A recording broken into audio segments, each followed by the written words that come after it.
British east India company जिसने India पर आकर अपना एम्पायर स्टैब्लिश किया, लंबे समय तक इंडिया को एक्सप्लॉइट किया गया, रूल किया गया। एक्चुअली में 1600 ईस्वी में जब कई सारे यूरोपियन नेशंस अपने अपने ट्रेडिंग कंपनीज को ईस्ट की ओर भेजकर व्यापार कर रहे थे, तो ब्रिटिशर्स को भी लगा कि उनकी भी एक कंपनी जाए और वो ईस्टर्न रीजन में व्यापार करे। चूंकि इस कंपनी को ईस्टर्न रीजन में व्यापार करने के लिए अधिकार दिए गए थे, दैट्स वाई इसे ईस्ट इंडिया ट्रेडिंग कंपनी या इंग्लिश ईस्ट इंडिया कंपनी के नाम से जाना गया।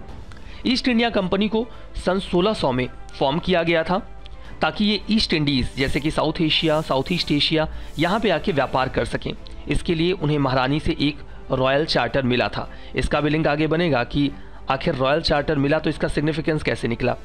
वैसे तो ईस्ट इंडिया कंपनी को ईस्ट एशिया के लगभग हर देश में व्यापार करने के लिए अधिकार दिए गए थे, जैसे कि पूरे आसियान के हमारे देश हैं including India, China.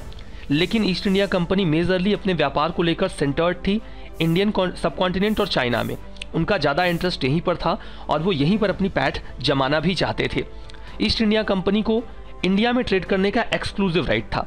Exclusive right का मतलब ये होता है कि ब्रिटेन से कोई भी और कंपनी आकर यहाँ पर व्यापार नहीं कर सकती थी, सिर्फ ईस्ट इंडिया कंपनी ही इंडिया में आकर व्यापार करेगी। ऐसी बातें एकदम क्लैरिफाई कर दी गई थी। ठीक है, अब देखिए वो यहाँ पर आते हैं व्यापार करने के उद्देश्य से।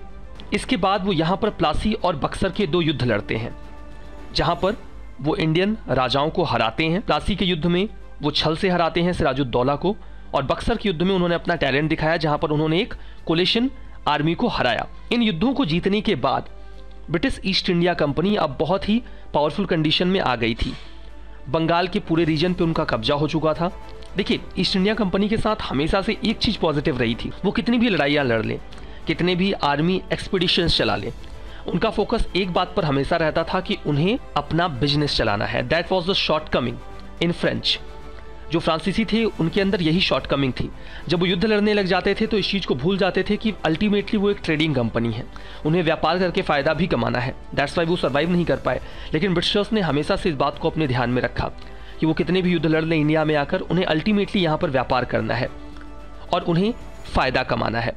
तो जब बंगाल उनके कब्जे में 1765 में आ जाता है तो वो वहाँ पर बंगाल की व्यवस्था को कुछ इस तरीके से स्थापित करते हैं कि उन्हें पैसे का अधिकार मिल जाए और बाकी जो एडमिनिस्ट्रेशन है वो वहाँ का नवाब देखे।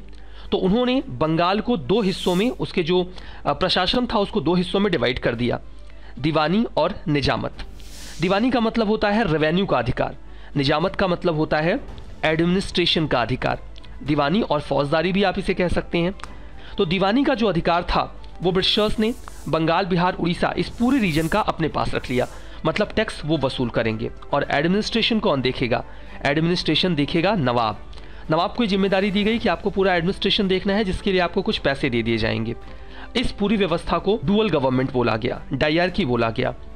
1858 में सिपाही म्यूटनी होती है। उसके बाद ये पूरा सिस्टम अबॉलिश होता है। जो ब्रिटिशर्स यहाँ पर रूल कर रहे थे अलग अलग तरीके से, ईस्ट इंडिया कंपनी जो रूल कर रही थी, उनके अधिकारों को समाप्त कर दिया गया। ब्रिटिश क्राउन ने पूरे अधिकार सीधे सीधे अपने हाथों में ले लिए और इस तरीके की व्यवस्था 15 अगस्त 1947 तक चलती रही, जबकि भारत आज़ाद नहीं हो गया। इंडिया को उसके बाद आज़ादी मिल जाती है।